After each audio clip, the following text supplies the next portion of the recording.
अहमद का घोड़ा। इसने मानने वालों को कीमती से कीमती शय भी दी थी, अलबत्ता इसके पास एक ऐसी चीज़ भी थी जिसे वो किसी सूरत में भी अपने आप से जुदा नहीं कर सकता था, और ये चीज़ थी एक खूबसूरत घोड़ा।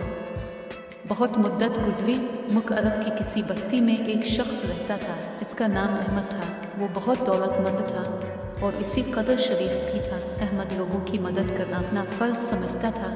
जो कोई भी इसके दरवाजे पर आता था खाली हाथ नहीं जाता था।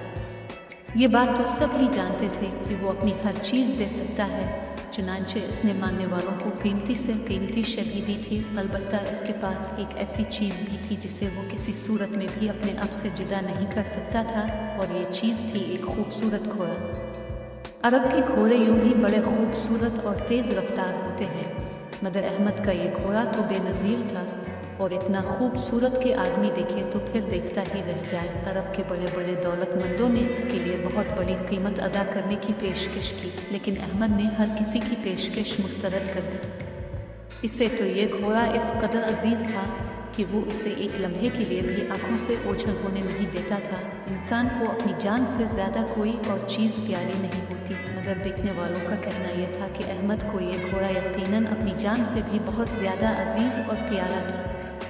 अरब के दौलतमंदों ने जब देखा कि अहमद किसी कीमत पर भी अपना घोड़ा फ़रोख्त करने के लिए तैयार नहीं है, तो वो सब्र करके बैठ रहे। तब कोई भी अहमद से इसके घोड़े की कीमत दरियाफ्त नहीं करता था, अगर चाहे हर शख्स की ख्वाहिश ये ज़रूर थी कि किसी न किसी तरह ये घोड़ा ख़रीद ले, ताकि देखने वाले ये कह सकें कि यही वो शख्स है जिसने अहमद का घोड़ा ख़रीद लिया। और तो सब लोग मायूस हो चुके थे, मगर अब भी एक शख्स ऐसा मौजूद था जो हर वक्त घोड़े पर कब्जा करने के मुतालिक सोचता रहता था। इसका नाम ज़ुबैर था, जिसके खुद अपने पास 20 निहायत आला किस्म के घोड़े अस्तबल में बंधे रहते थे। लेकिन सच्ची बात यह है कि उनमें से कोई भी घोड़ा ऐसा नहीं था जो खूबसूरती और तेज़ रफ्तारी में अहमद के घोड़े का मुकाबला कर सके। एक दिन ज़ुबैर अपने दोस्तों में बैठा बातें कर रहा था। इस वक्त घोड़ों के बारे में बातें होने लगी। ज़ुबैर ने कहा, काश कोई शख्स मेरे सारे घोड़े ले जाए और उनके बदले में मुझे सिर्फ अहमद का एक घोड़ा ला दे। ये बात सब दोस्तों ने ताज्जुब से सुनी। किसी ने भी कुछ न कहा, लेकिन एक नौजवान जिसका नाम कासिम था बोला, क्या आप सचमुच अहमद का घोड़ा लेना चाहते हैं? ज़ुबैर कहने लगा, मैं बिल्कुल सच कह रहा हूँ कि जो शख्स मुझे अहमद का घोड़ा ला कर देगा, मैं फ़ौरन अपने सारे के सारे घोड़े इसके हवाले कर दूँगा।